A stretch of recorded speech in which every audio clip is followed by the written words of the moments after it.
Okay, the next is control charts. Control charts में हमारे पास है कि हमें यह पता होना चाहिए कि what are the control charts. ठीक है, कंट्रोल चार्ट्स क्या हैं और उसके मेन पॉइंट्स हम क्या कह रहे हैं। ठीक है, तो कंट्रोल चार्ट्स तो सबसे पहले एक यंग फिजिशियस था जो हम कहते हैं शेवार्ट, जो बेल टेलीफोन लेबोरेटरीज में जिसने इस्टेब्लिश किया था।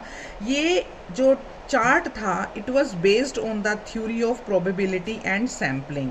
सो इसको शेवार्ट्स कंट्रोल चार्ट्स भी कहते हैं बिकॉज शेवार्ट्स ने ही ये हमें आइडिया दिया था। ये पावरफुल टूल जो है उसने ही डिस्कवर किया था। किस लिए बताओ, क्या ज़रूरत पड़ी थी? क्योंकि हमें क्या करेक्ट करना है, main assignable causes of variation जो हमारे हाथ में हैं, जिन्हें हम कम कर सकते हैं। तो उन असाइनेबल कॉजेज ऑफ वेरिएशन को, जिसे जो आउटसाइड द स्टेबल पैटर्न होते हैं, जिस मतलब चांस कॉजेज को तो हम नहीं कर सकते बट असाइनेबल को कर सकते हैं। तो Shewhart's control charts provides a powerful tool for correcting the assignable causes. ठीक है, उसी से ही हमें पता चला कि हम अपने प्रोसेस को कैसे कंट्रोल कर सकते हैं।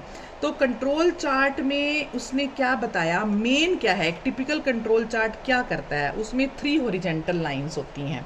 इसमें 3 हॉरिजेंटल लाइंस होती हैं। 3 हॉरिजेंटल लाइंस क्या होती हैं? एक सेंट्रल लाइन होती है हमारे पास, एक हमारे पास होती है सेंट्रल लाइन जो इंडिकेट करती है क्या डिज़ायर्ड स्टैंडर्ड चाहिए हमें या क्या लेवल ऑफ प्रोसेस चाहिए हमें। ठीक है, उस कंट्रोल चार्ट की हमारे पास जो है इस कंट्रोल चार्ट की जो सेंट्रल लाइन है, central line indicates the desired standard और लेवल ऑफ द प्रोसेस। एक है हमारे पास अपर कंट्रोल लाइन। ठीक है, अपर कंट्रोल लाइन क्या है? जो upper limit of tolerance, means मैं कहाँ तक मैक्सिमम टॉलरेट कर सकता हूँ। मैंने कहा ना लिमिट्स हैं सारी कंट्रोल चार्ट में। And next is the lower control limits, this indicates the lower limit of tolerance. So ये जो कंट्रोल लाइंस मैंने आपको बताई, ये CL जो लाइंस हैं कंट्रोल लाइंस, मतलब ये सेंट्रल लाइंस हैं, ये अपर कंट्रोल लिमिट है और ये लोअर कंट्रोल लिमिट है। This is central line. ठीक है, अब आपके पास जो है कंट्रोल लाइन, जो कंट्रोल लाइन कहो या अपर और लोअर लिमिट्स कहो, ये हमारी जो बेस्ड हैं, किस पे बेस्ड हैं? पास्ट रिकॉर्ड्स पे तो है ही है कि पिछला क्या रिकॉर्ड है, और करंट प्रोडक्शन रिकॉर्ड्स पर भी मेट रहती हैं। ठीक है, तो मेजर पार्ट से कंट्रोल चार्ट के क्या रहेंगे? सबसे पहले क्वालिटी स्केल। ठीक है, क्वालिटी स्केल क्या रहेगा? This is a vertical scale. Quality scale रहेगा हमारे पास नंबर 1 पे। कंट्रोल चार्ट के जो मेन पॉइंट्स हैं, क्वालिटी स्केल। क्वालिटी स्केल क्या है कि this is a vertical scale. ठीक है, ये स्केल को हम मार्क्ड करेंगे according to the quality characteristic. ठीक है, फिर है हमारे पास प्लॉटेड सैंपल्स। प्लॉटेड सैंपल्स क्या है? नंबर 2 हमारे पास प्लॉटेड सैंपल्स। ठीक है, प्लॉटेड सैंपल्स मींस जो क्वालिटीज़ हैं इंडिविजुअल आइटम्स की, सैंपल्स की, जो कंट्रोल चार्ट में, जो हमने कंट्रोल चार्ट पे नहीं दिखाई हैं, सिर्फ क्वालिटी एंटायर सैंपल की हम दिखा रहे हैं सिंगल वैल्यू से, उसको हम प्लॉट कर देंगे। Means you can say that the single value plotted on the chart is in the form of A dot, is in the form of A dot. तो प्लॉटेड सैंपल है, means quality entire sample की एक single value से होगी और वह single value क्या होगी? In the form of dot होगी। ठीक है, उसके बाद है सैंपल नंबर्स। उसके बाद है सैंपल नंबर्स। अब सैंपल नंबर्स को हम जो है सब ग्रुप भी कह सकते हैं। ठीक है, अब जो सैंपल्स हमने प्लॉटेड किए हैं, मीन्स जो डॉट्स हमने प्लॉटेड किए हैं कंट्रोल चार्ट पे, उन्हें हम नंबर्ड कर देंगे इंडिविजुअली, हर एक को नंबर्ड करेंगे individually and consecutively on horizontal lines. Okay, so the line is usually placed at the bottom of the chart, ताकि हमारे सारे पॉइंट्स उसमें प्लॉट हो सकें। The samples are also noted as, मैंने बताया सब ग्रुप्स भी कहते हैं उसको। ठीक है, वो मैं अभी आपको ड्रॉ करके बताऊंगी कैसे। तो नंबर्ड करेंगे, पहले आप स्केल यूज़ करोगे, मीन्स जो हम ऐसे स्केलिंग करते हैं ना, पूरा स्केलिंग चार्ट की तरह स्केलिंग करेंगे, फिर प्लॉटेड डॉट्स की फॉर्म में प्लॉट करेंगे, फिर उन्हें नंबर्ड भी करेंगे। ठीक है, फिर उनको नंबर्ड भी करेंगे, और फिर नंबर 4 पे नंबर्ड करने के बाद हम हॉरिजेंटल लाइंस लगाएंगे। हम हॉरिजेंटल लाइंस लगाएंगे जिसमें सेंट्रल लाइन रिप्रेजेंट्स करेगी average quality of the samples ठीक है, और उसमें एक होगी अपर कंट्रोल लिमिट और एक होगी हमारे पास लोअर कंट्रोल लिमिट, ठीक है। सो ये सैंपल हमारे पास बनेगा जिसे हम अपर कंट्रोल लिमिट और लोअर कंट्रोल लिमिट से दिखाएंगे। इसका जो फिगर है जो किस तरह से दिखेगा मैं आपको दिखा रही हूँ अभी। ये आप देखो इस बुक में मैं आपको अभी ये दिखा रही हूँ। दिस इज़ द ये है हमारे पास, ये इस तरह से ये हमें नज़र आएगा। सॉरी, देख रहे हो आप? अब इसमें क्या है, सिर्फ मैं आपको सैंपल दिखा रही हूँ। ये सैंपल का मतलब ये है कि आपके पास देखो ये स्केल है, स्केल मतलब ग्राफ बना हुआ है, सेंट्रल लाइन है जिसे हमने एवरेज का CL से डिनोट किया, फिर ऊपर है UCL अपर कंट्रोल लिमिट, फिर नीचे है लोअर कंट्रोल लिमिट। मींस अगर वो UCL से बाहर डॉट गया है तो आप देखो that is out of control, है ना। और अगर वो लोअर कंट्रोल लिमिट से भी नीचे गया है that is also out of control. With in limit रहना चाहिए वो, ठीक है।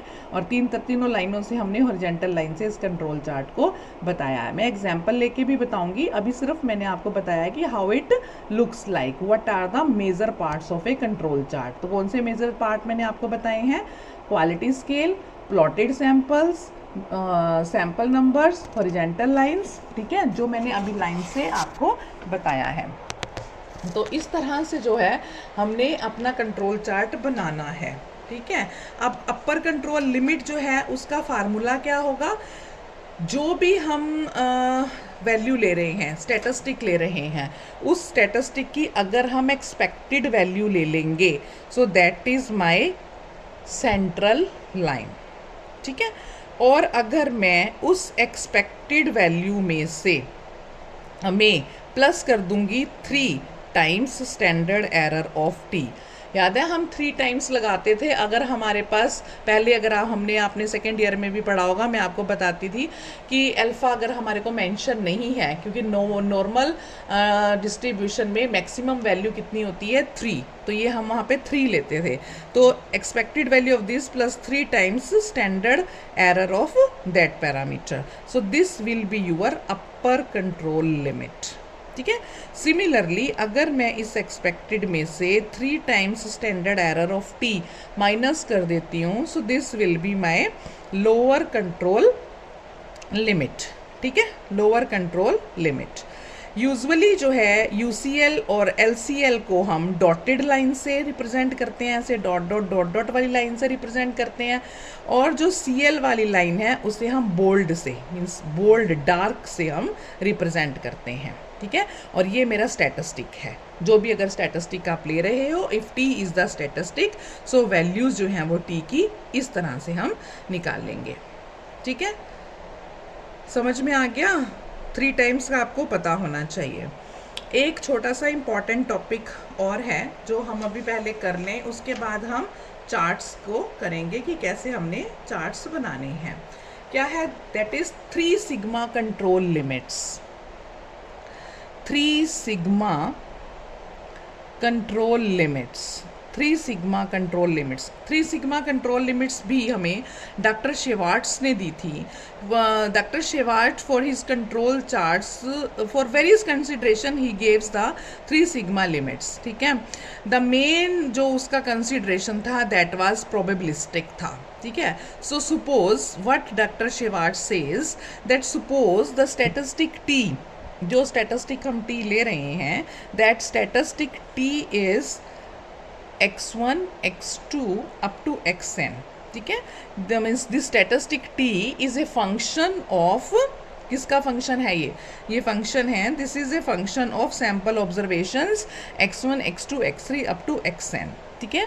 And let expected of this t is equal to mu, यही होती है ना कि उसकी एक्सपेक्टेड वैल्यू जो है मीन के बराबर होनी चाहिए और वेरिएंस जो है उसका सिग्मा स्क्वायर है, ठीक है। मीन्स उसका वेरिएंस सिग्मा स्क्वायर है, बिकॉज हम ये मान के चल रहे हैं that t is normally distributed, ठीक है। तो फंडामेंटल एरिया प्रॉपर्टी क्या है नॉर्मल डिस्ट्रीब्यूशन की, आपको पता ही है कि probability of this mu minus 3 sigma, जो इसकी लोअर होगी लिमिट, इस टी की, और अपर क्या होगी म्यू प्लस 3 सिग्मा। ये प्रोबेबिलिटी किसके बराबर आएगी 0.9973 के, ठीक है 0.9973 के, ठीक है। मीन्स अगर आप ये कह सकते हो कि प्रोबेबिलिटी जो है एक रैंडम वैल्यू टी की, अगर आप कहते हो कि इट गोज़ मीन्स अगर ये आउटसाइड जाती है, इससे आउटसाइड जाती है, तो इसको 100 में से माइनस कर दोगे तो उसकी जो आउटसाइड जाने की क्या प्रोबेबिलिटी है 0.0027 0.0, क्योंकि ये होती है 0.9973 तो 0.0027 probability that a random value of T goes outside the 3 sigma limits is this, ये प्रोबेबिलिटी है विच इज़ वेरी स्मॉल। तो इसलिए हम कहते हैं कि if T is normally distributed the limits of variation should be between, किसके बीच में होनी चाहिए, should be between mu plus 3 sigma and mu minus 3 sigma, ठीक है, जिसे हम अपर कंट्रोल लिमिट और लोअर कंट्रोल लिमिट के नाम से बताते हैं, ठीक है। ये हमारे पास सैंपल है, इनको हम बोलते हैं 3 sigma limits, 3 sigma limits, right. Now we'll do the control charts for variables first and then for the attributes. लेकिन उससे पहले आपको tools पता होने चाहिए। tools कौन से, tools for SQC। मतलब टूल्स फॉर SQC का मतलब क्या है कि स्टैंडर्ड क्वालिटी कंट्रोल के लिए क्या टूल्स यूज़ होंगे। शेवार्ट्स कंट्रोल चार्ट फॉर वेरिएबल्स के लिए आप कौन से टूल्स यूज़ करोगे, आप जो है वेरिएबल्स के लिए यूज़ करोगे एक्स बार, वेरिएबल्स के लिए यूज़ करोगे एक्स बार यानी कि mean chart, R range chart और sigma standard deviation chart, standard deviation chart, ठीक है। और एट्रीब्यूट्स के लिए आप यूज़ करोगे पी चार्ट और सी चार्ट, ये टूल्स हैं। पी चार्ट मीन्स इसके लिए आप यूज़ करोगे पी चार्ट और सी चार्ट, पी चार्ट और सी चार्ट, ठीक है। ये आप यूज़ करोगे वेरिएबल्स के लिए X bar mean chart, R range chart, sigma standard deviation chart और पी चार्ट। ये टूल्स हैं डिफरेंट जो शेवार्ट्स कंट्रोल चार्ट हम वेरिएबल्स की बात करें उसके लिए, और ये एट्रीब्यूट्स की बात कर रहे हैं उसके लिए, ठीक है। तो in the next lecture we'll start with this x bar chart, then r chart, then sigma chart, then we'll have the p chart and c chart, ठीक है। In the next lecture we'll do this. So up to this ये सारी theory आपने अच्छे से note down करनी है।